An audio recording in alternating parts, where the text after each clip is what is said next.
And for more, we're joined by Michelle Schneider. She's a chief strategist at MarketGauge. Michelle, thanks for joining us today. So just picking up on the Nvidia bit, it's a blockbuster showing once again beating expectations across earnings, revenue guidance.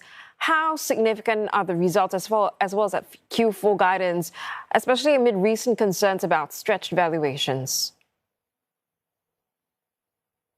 Well, what was most interesting about the earnings was the conversation that Jensen Huang had afterwards and some of the things that he said about addressing directly an AI bubble, which of course he poo-pooed. And most of us thought that the AI bubble narrative was more for media scare than reality, because we all know AI is here to stay. In terms of the valuation, he also talked about the fact that they are completely sold out of their GPWs, and that's really basically the picks and shovels.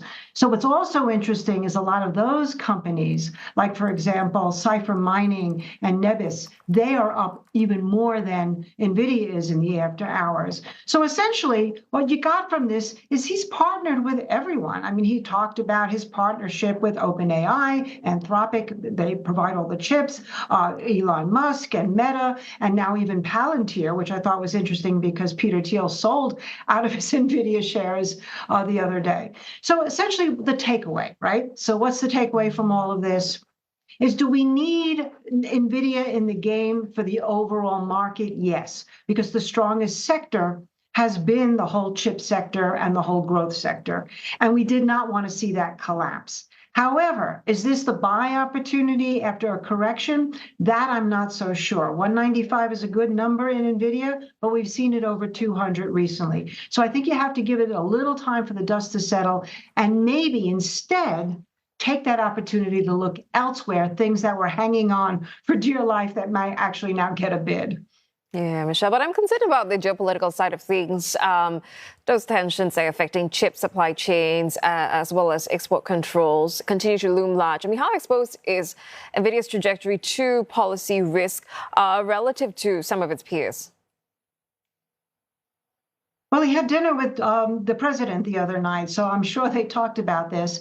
And I think that Trump, in fact, announced that they're selling 70,000 chips to Saudi Arabia and the UAE. So again, Jensen addressed, he said there was plenty of supply. So we'll see. I mean, it's really hard to guess sitting here, obviously, and not being in the inner circle. And that's all we have right now is price. So that's why I'm saying I would look to see what happens tomorrow, not just with those picks and shovel stocks that we talked about, but also with Nvidia itself. If it can go north of 200, I would say that obviously the market's not concerned. If it starts to break down under 195, back down under 190 and can't clear 200, then I think there might be other concerns outside of what we heard so positively from Jensen today.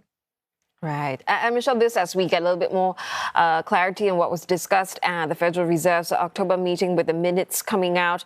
But at the same time, the first time as well, actually on record, October employment report, that's not going to be published due to the prolonged government shutdown. I mean, how significant is this data blind spot there for the Fed and markets as we head into that December meeting, especially as the latest FOMC meeting minutes actually show that many Fed officials, they expect interest rates to remain unchanged for the rest of this year? Well, it's a complete opposite of Nvidia, right? I mean, we went from clarity and assurity to complete opaque. And that's what the Fed is in a pickle right now. And they have been for quite some time, obviously, because they've had to weigh some of the recessionary factors we're seeing, like the labor market, versus the inflationary factors that we've seen, as you mentioned earlier, that we have not really seen CPI come down. But essentially, what they said was, we don't know what to do. I mean, there were some that said, well, a rate cut would be appropriate or inappropriate, others said. And then others said, well, we should just kind of keep where we're at. And others said, why don't we just wait until after we see the next unemployment report, and then we make our decision. So maybe that's the most practical way to go, and we'll see. In terms of the rates overall, I think that, again, if we look at this administration and what they want lower rates. There are sectors of the economy that need lower rates. And so if the Fed had to choose, my guess is they'll choose the fear of rising unemployment and recessionary factors over inflation unless it really starts to rise, let's say, over 4%.